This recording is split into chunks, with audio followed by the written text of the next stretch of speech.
So ಇದೆಲ್ಲ ಯಾಕೆ ಅಂತಂದ್ರೆ, ಮೊದಲು ಮನುಷ್ಯ ಫೇಲ್ಯೂರ್ ಆಗೋದನ್ನ ಕಲಿಬೇಕು. ಈ ಫೇಲ್ಯೂರ್ ಆಗೋದು ಯಾಕೆ ಕಲಿಬೇಕು ಅಂದ್ರೆ, ಭಯವನ್ನ ಹೋಗಲಾಡಿಸೋದಕ್ಕೋಸ್ಕರ ಕಲಿಬೇಕು.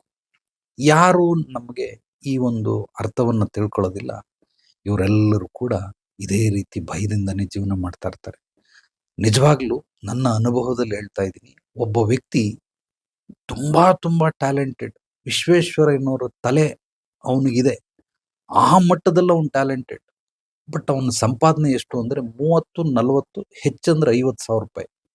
ರೀಸನ್ ಏನು ಅಂದ್ರೆ, ಒಂದು ಲಕ್ಷ್ಮಣ ರೇಖೆ ಹಾಕೊಂಡ್ಬಿಟ್ಟಿದ್ದಾನೆ ಅವನ ಜೀವನಕ್ಕೆ. ನಾನು ಇಷ್ಟೇ ತಿನ್ನೋದು, ಇಷ್ಟೇ ಮಾತಾಡೋದು, ಇಷ್ಟೇ ಕೆಲಸ ಮಾಡೋದು, ನಾನು ಈ ಬೌಂಡ್ರಿ ಬಿಟ್ಟು ಆಚೆ ಹೋಗೋದಿಲ್ಲ, ಅದ್ರ ಒಳಗಡೆನೆ ಇರ್ತೀನಿ. ಈ ರೀತಿ ಎಲ್ಲ ಒಂದು ಕಂಫರ್ಟಬಲ್ ಝೋನ್ನ ಕ್ರಿಯೇಟ್ ಮಾಡ್ಕೊಂಡವನು. ಅವನು ಅದರೊಳಗಡೆ ಸೇಫ್ಟಿ ಆಗಿದ್ದೀನಿ, ಇದರಿಂದ ಏನಾದರೂ ಹೊರಗೆ ಹೋಗ್ಬಿಟ್ರೆ ನಾನು ಬಹಳ ಬಹಳ ಅಪಾಯಕ್ಕೆ ಸಿಲುಕೊಳ್ತೀನಿ ಅಂತ ಅವನ ಒಂದು ಚಿಂತನೆ.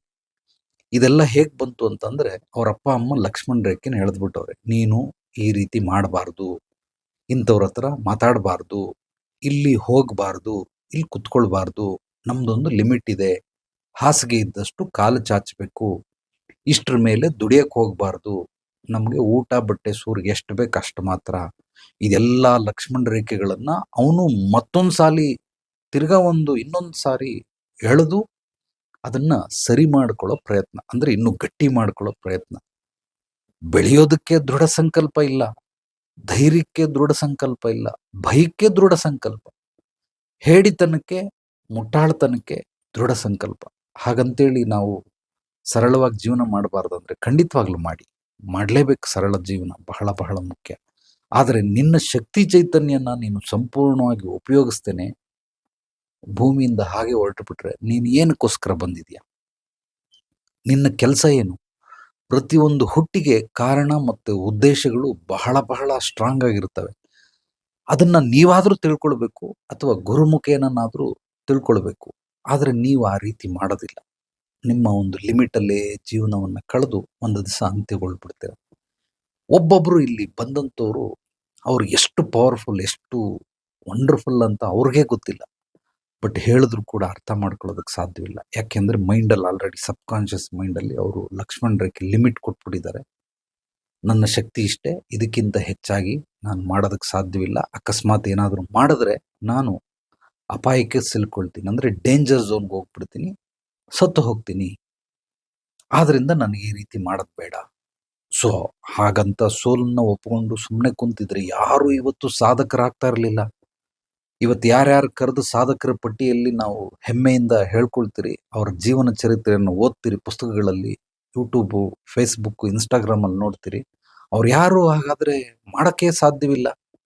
ಎಷ್ಟು ಸಲ ಬಿದ್ದಿರ್ತಾರೆ, ಎಷ್ಟು ಸಲ ಒಡೆಸ್ಕೊಂಡಿರ್ತಾರೆ, ಎಷ್ಟು ಸಲ ಆಕ್ಸಿಡೆಂಟ್ ಆಗಿರುತ್ತೆ, ಎಷ್ಟು ಸಲ ಲಾಸ್ ಆಗಿರುತ್ತೆ, ಎಷ್ಟು ಸಲ ಅವಮಾನ ಆಗಿರುತ್ತೆ, ಎಷ್ಟು ಸಲ ಅವರ ಜೀವನದಲ್ಲಿ ಎಷ್ಟು ಕಷ್ಟಗಳು ಬಂದಿರ್ತವೆ, ಹೊಡೆತಗಳು ಎಷ್ಟು ತಿಂದಿರ್ತಾರೆ.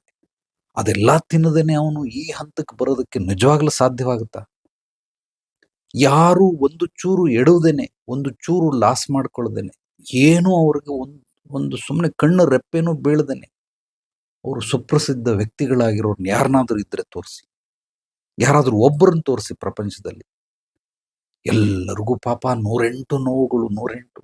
ಬಟ್ ಅದನ್ನ ಕೆಲವರು ಹೇಳ್ಕೊಳ್ತಾರೆ, ಕೆಲವರು ಹೇಳ್ಕೊಳ್ಳೋದಿಲ್ಲ. ಆದರೆ ನೀವು ಆ ರೀತಿ ಭಯಪಟ್ಟು ಏನೂ ಮಾಡದೇನೆ, ಶಕ್ತಿ ಚೈತನ್ಯ ಇದ್ದು ಕೂಡ ಏನೂ ಮಾಡದೇನೆ ಹಾಗೆ ಸತ್ತೋದ್ರೆ ಹೇಗೆ ಸಾಧ್ಯ?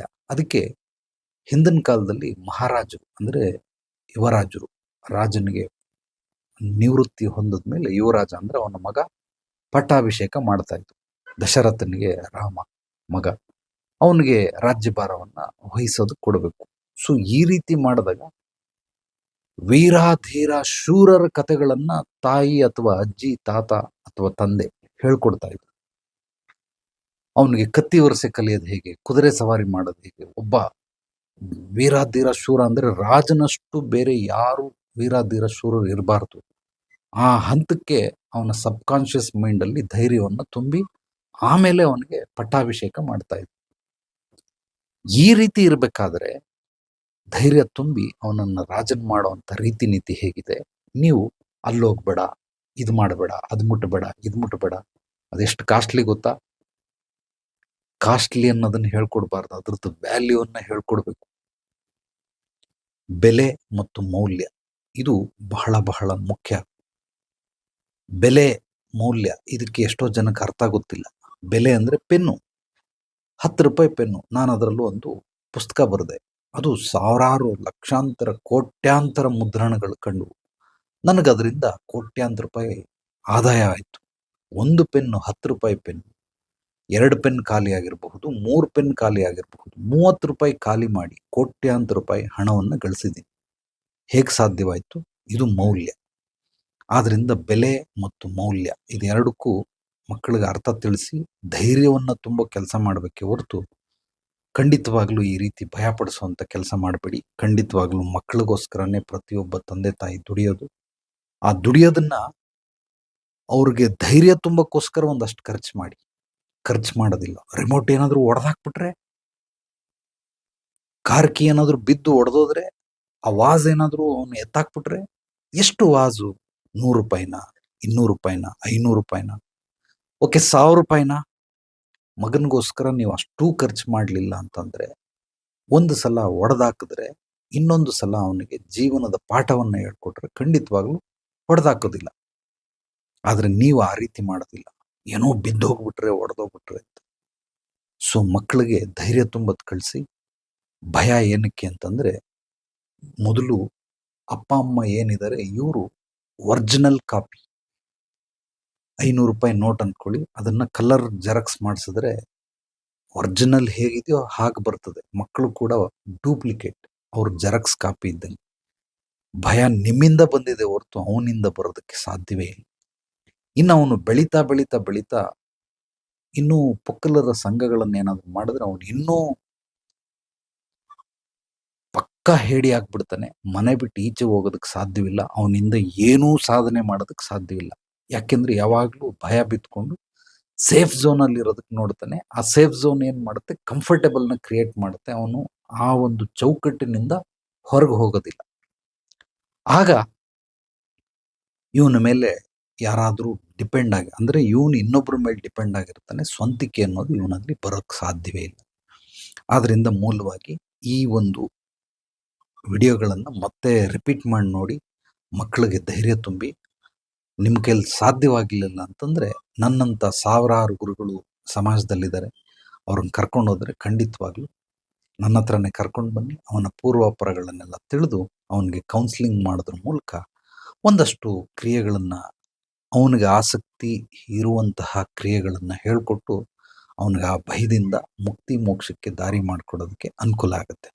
ಸೊ ಯಾರಿಗೆ ಯಾವುದೇ ರೀತಿ ಸಮಸ್ಯೆಗಳಿರಲಿ, ತೊಂದರೆಗಳಿರಲಿ, ಕಷ್ಟಗಳಿರಲಿ, ನೇರವಾಗಿ ಬಂದು ಭೇಟಿ ಮಾಡಿ. ನಿಮ್ಮ ಪೂರ್ವಾಪರಗಳನ್ನು ತಿಳಿದೇನೆ ನೀವು ಕೇಳೋ ಪ್ರಶ್ನೆಗೆ ಉತ್ತರಗಳನ್ನಾಗಲಿ, ನಿಮಗೆ ಪರಿಹಾರಗಳನ್ನಾಗಲಿ, ಮಾರ್ಗದರ್ಶನವನ್ನಾಗಲಿ ಕೊಡೋದಕ್ಕೆ ಸಾಧ್ಯವಿಲ್ಲ. ದಯವಿಟ್ಟು ನಿಮ್ಮ ವೈಯಕ್ತಿಕವಾದ ಪ್ರಶ್ನೆಗಳನ್ನು ನನ್ನ ವಾಟ್ಸಪ್ ನಂಬರಲ್ಲಿ ಕಳಿಸ್ಬೇಡಿ. ಸಾಮಾಜಿಕವಾಗಿ ಏನಾದರೂ ಇದ್ದರೆ ಖಂಡಿತವಾಗ್ಲೂ ಹೇಳಿ. ಅದಕ್ಕೆ ನಾನು ಈ ರೀತಿ ಇವತ್ತು ವಿಷಯ ಭಯ, ಮಕ್ಕಳಿಗೆ ಯಾತಕ್ಕೋಸ್ಕರ ಭಯ ಇರುತ್ತೆ, ಹೇಗೆ ಧೈರ್ಯ ತುಂಬೋದು ಅನ್ನೋದ್ರ ಬಗ್ಗೆ ಹೇಳಿದ್ದೀನಿ. ಈ ರೀತಿ ಸಾಮಾಜಿಕವಾಗಿದ್ದರೆ ಖಂಡಿತವಾಗ್ಲೂ ನಾನು ನಿಮಗೆ ವಿಡಿಯೋಗಳ ಮೂಲಕ ಉತ್ತರವನ್ನು ಕೊಡ್ತೀನಿ. ಅಥವಾ ಸತ್ಸಂಗದಲ್ಲಿ ಪ್ರತಿ ಶನಿವಾರ ರಾತ್ರಿ 8ರಿಂದ 9 ಗಂಟೆಗೆ ಸತ್ಸಂಗ ಕಾರ್ಯಕ್ರಮ ಇರುತ್ತೆ. ವಾರಕ್ಕೊಂದು ವಿಷಯ. ಆ ವಿಷಯದಲ್ಲಿ ಕೂಡ ನೀವು ಕೇಳೋ ಪ್ರಶ್ನೆಗಳಿಗೆ ಉತ್ತರ ಕೊಡ್ತೀನಿ. ಇದೆಲ್ಲವೂ ಕೂಡ ಸಾಮಾಜಿಕ. ವೈಯಕ್ತಿಕವಾಗಿ ನಿಮ್ಮ ಕುಟುಂಬದಲ್ಲಿ ಗಂಡಂಗೋ, ಹೆಂಡತಿಗೋ, ಮಕ್ಕಳಿಗೋ ಏನಾದರೂ ಸಮಸ್ಯೆ ಇದ್ರೆ ಅದು ನೇರವಾಗಿ ಬರಬೇಕು. ನೀವು ವಾಯ್ಸ್ ಮೆಸೇಜ್ ಹಾಕಿದ್ರೆ ಅದಕ್ಕೆ ಉತ್ತರಗಳನ್ನು ಕೊಡೋದಕ್ಕೆ ಸಾಧ್ಯವಿಲ್ಲ. ರೀಸನ್ ಏನು ಅಂದರೆ, ನಿಮ್ಮ ಪೂರ್ವಾಪರಗಳೇ ಗೊತ್ತಿಲ್ಲ ನನಗೆ. ಆದ್ರಿಂದ ಅದಕ್ಕೆ ರಿಪ್ಲೈ ಮಾಡೋದಿಲ್ಲ ನಾನು. ನಿಮಗೆ ಎಂಥದ್ದೇ ಇದ್ರೂ ನೇರವಾಗಿ ಬಂದು ಭೇಟಿ ಮಾಡಿ. ಖಂಡಿತವಾಗ್ಲೂ ನಿಮಗೆ ಪರಿಹಾರ, ಮಾರ್ಗದರ್ಶನ ಎರಡೂ ಕೂಡ ಸಿಗುತ್ತೆ. ಸೊ ಈ ವಿಡಿಯೋವನ್ನು ನಿಮ್ಮೆಲ್ಲ ಸ್ನೇಹಿತರಿಗೆ, ಆತ್ಮೀಯರಿಗೆ ತಪ್ಪದೆ ಮರೆಯದೆ ಶೇರ್ ಮಾಡಿ. ಪಾಸಿಟಿವ್ ವಿಚಾರಗಳನ್ನು ಪ್ರತಿಯೊಬ್ಬರಿಗೂ ಹಂಚಿ. ಜ್ಞಾನ ಹಂಚೋದ್ರಿಂದ ಬೆಳೆಯುತ್ತೆ. ಎಲ್ರಿಗೂ ಒಳ್ಳೆಯದಾಗಲಿ. ನಾಳೆ ಮತ್ತೆ ಭೇಟಿಯಾಗೋಣ ಮತ್ತಷ್ಟು ಸತ್ವಭರಿತ ವಿಚಾರಗಳೊಂದಿಗೆ. ಎಲ್ಲರೊಳಗಡಗಿರುವ ಭಗವಂತನಿಗೆ ನನ್ನ ಭಕ್ತಿಪೂರ್ವ ಪ್ರಣಾಮಗಳು. ಸರ್ವೇ ಜನ ಸುಖಿನೋ ಭವಂತು. ಶುಭರಾತ್ರಿ.